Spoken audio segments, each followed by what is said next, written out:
ಭಾರಿ ಮಳೆಗೆ ಹಾಸನ ಜಿಲ್ಲೆಯಲ್ಲಿ ಜನಜೀವನ ಅಸ್ತವ್ಯಸ್ತವಾಗಿದೆ. ಧಾರಾಕಾರ ಮಳೆಗೆ ಕೆಸರು ಗದ್ದೆಯಂತಾಗಿವೆ ರಸ್ತೆಗಳು.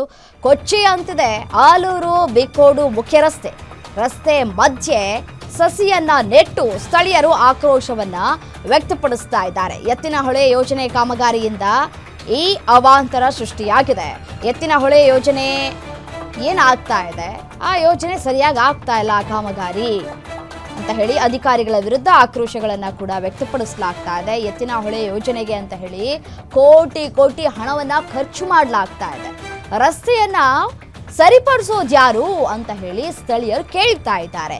ರಸ್ತೆಯಲ್ಲಿ ಸಂಚಾರ ಮಾಡೋದಕ್ಕೂ ಕೂಡ ವಾಹನ ಸವಾರರು ಪರದಾಟವನ್ನ ನಡೆಸ್ತಾ ಇದ್ದಾರೆ. ತಡೆಗೋಡೆ ಇಲ್ಲದೆ ಅಪಾಯಕ್ಕೆ ಆಹ್ವಾನವನ್ನ ನೀಡ್ತಾ ಇದೆ ಮುಖ್ಯ ರಸ್ತೆ. ನೋಡಿ, ದೃಶ್ಯದಲ್ಲಿ ಗಮನಿಸ್ತಾ ಇದ್ದೀರಿ.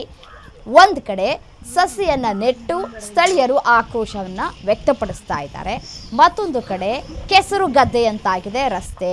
ಈ ರಸ್ತೆಯಲ್ಲಿ ಹೇಗೆ ಹೋಗೋದು, ಹೇಗೆ ಪ್ರಯಾಣವನ್ನ ಬೆಳೆಸೋದು? ದೊಡ್ಡ ದೊಡ್ಡ ವಾಹನಗಳೇ ಅಷ್ಟು ಕಷ್ಟಪಟ್ಟು ಸಂಚಾರವನ್ನ ಮಾಡ್ತಾ ಇದ್ದಾವೆ. ಇನ್ನು ಸಣ್ಣ ಪುಟ್ಟ ವಾಹನ ಅಂತಂದ್ರೆ ಬೈಕ್ಗಳು, ಸೈಕಲ್ಗಳು ಹೇಗೆ ಸಾಧ್ಯ ಹೋಗೋದಕ್ಕೆ ಅಂತ ಹೇಳಿ ಆಕ್ರೋಶವನ್ನ ವ್ಯಕ್ತಪಡಿಸ್ತಾ ಇದ್ದಾರೆ ಸ್ಥಳೀಯರು.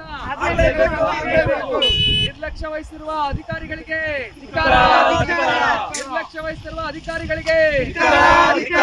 ರಸ್ತೆ ಡಾಂಬರೀಕರಣ ರಸ್ತೆ ಡಾಂಬರೀಕರಣ ಆಗಲೇಬೇಕು. ರಸ್ತೆ ಡಾಂಬರೀಕರಣ ಆಗಲೇಬೇಕು. ರಸ್ತೆ ಡಾಂಬರೀಕರಣ ರಸ್ತೆ ಡಾಂಬರೀಕರಣ